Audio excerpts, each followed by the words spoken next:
Hello student, स्वागत है आपका अपने YouTube channel top SSC trick में।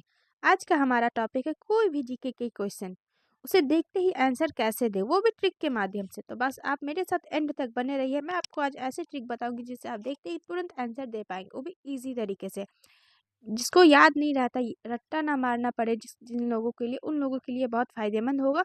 तो बने रहिए मेरे साथ।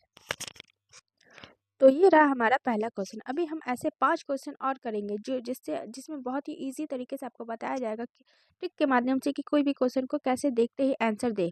देखिए, आपका हर क्वेश्चन में उसका आंसर छुपा होता है अगर आप ध्यान से पढ़ेंगे तो देखिए, पहला क्वेश्चन क्या बोला है, रुक्मणी देवी निम्नलिखित में से किस नृत्य शैली से संबंधित है? ऑप्शन भरतनाट्यम, कुचिपुड़ी। तो आप बताइए, रुक्मणी देवी जो थी वो भारत की थी, भारतीय थी, है ना? तो आपको देखिए क्वेश्चन में ही आंसर छुपा होता है, बस ध्यान से देखने की जरूरत है। रुक्मणी देवी भारत की थी तो भरतनाट्यम आंसर। तो ये रहा हमारा सेकंड क्वेश्चन। देखिए स्टूडेंट, ये सारे क्वेश्चन आपके टेक्स्ट बुक से लिए हुए क्वेश्चन है, सारे इंपॉर्टेंट क्वेश्चन है जो हर बार एग्जाम में आते हैं। तो देख लीजिए कैसे क्वेश्चन टेक्स्ट बुक में आते हैं और कितने इजी तरीके से आप लोग समझ सकते हैं। बस मैंने भी पहले भी कहा है, ये क्वेश्चन बस आपको समझने की जरूरत है। क्वेश्चन आप लोग ध्यान से पढ़िएगा, आप लोगों को आंसर क्वेश्चन में से ही मिल जाएगा। तो क्वेश्चन में बोला है शुंग वंश के संस्थापक कौन थे? ऑप्शन है अजातशत्रु और सेकंड ऑप्शन है पुष्यमित्र। ठीक है, तो देखिए क्वेश्चन में क्या बोला है, शुंग वंश। सूंघते क्या है हम लोग? पुष्प को सूंघते हैं। पुष्य है और पुष्प, पुष्य और पुष्प में ज्यादा अंतर तो नहीं है, तो शुंग पुष्य। बस आंसर क्या आ गया हमारा, पुष्यमित्र। देखिए थर्ड क्वेश्चन, निम्नलिखित में से किस शास्त्रीय नृत्य की उत्पत्ति केरल में हुई थी? ऑप्शन है कथक, मोहिनीअट्टम। तो मैंने आपको क्या कहा था, आपको क्वेश्चन बस ध्यान से पढ़ने की जरूरत है, आपको क्वेश्चन में ही आपका आंसर छुपा हुआ है।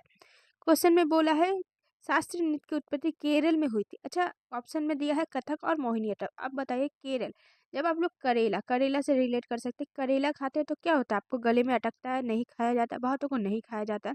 करेला क्या होता है, अटकता है, गले में अट्टम होता है। तो केरल से अट्टम, गले में अट्टम, केरल खाने से गले में अटकता है, अट्टम होता है।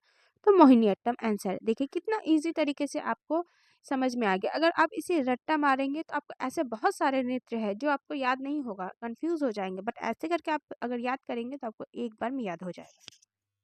तो ये रहा हमारा फोर्थ क्वेश्चन, राव किस राज्य का लोक नृत्य है? ऑप्शन है जम्मू और कश्मीर और बिहार। तो देखिए इसमें भी आपको क्वेश्चन में ही आंसर मिल जाएगा, बस आप ध्यान से देखिएगा। क्वेश्चन में बोला है रा उफ, उफ बोला है रा उफ। तो देखिए आप लोग को जब ठंडी लगती है, बोलते हैं ना उफ कितना ठंड है, इस बार बहुत ठंड है, बोलते हैं ना, तो ठंड कहाँ पे पड़ती है? जम्मू और कश्मीर में ठंड पड़ती है, वहाँ बर्फबारी होती है, वहाँ पर ज़्यादा ठंड पड़ती है। तो वहीं पे जब वहाँ पर कोई जाता है घूमने तो ये बोलता है ना, यार यहाँ पर कितना ठंड है, उफ कितना ठंड है। तो रा उफ और जम्मू कश्मीर से रिलेट हो गया। तो जैसे ही आपको क्वेश्चन में दिखे राउफ किस राज्य का लोक नृत्य है, तो राउफ से ठंडी, उफ ठंडी लग रही है, ठंडी कहाँ लगती है? जम्मू और कश्मीर पे, तो जम्मू कश्मीर आंसर। तो देखिए ये रहा हमारा लास्ट क्वेश्चन, जल शोधन के लिए किस रसायन का उपयोग किया जाता है? ऑप्शन है चूना, दूसरा ऑप्शन है विरंजक चूर्ण। तो देखिए स्टूडेंट, ये भी क्वेश्चन बहुत इजी है, इसका क्वेश्चन में ही आपका आंसर छुपा हुआ है। तो मैंने जो आपको 4 क्वेश्चन कराया, सेम उसी तरह से ये भी आप कीजिए और इसके आंसर कमेंट में बताइए। तो आपको कैसा लगा मेरा ये सेशन, ज़रूर बताइएगा। और ये सारे क्वेश्चन आपके टेक्स्ट बुक के क्वेश्चन है, तो ये सारे बहुत इंपॉर्टेंट है, आपको तो पता ही है टेक्स्ट बुक के क्वेश्चन बहुत इंपॉर्टेंट होते हैं और एग्जाम में भी आते हैं क्वेश्चन। तो थैंक यू सो मच, यहीं तक रहा लास्ट।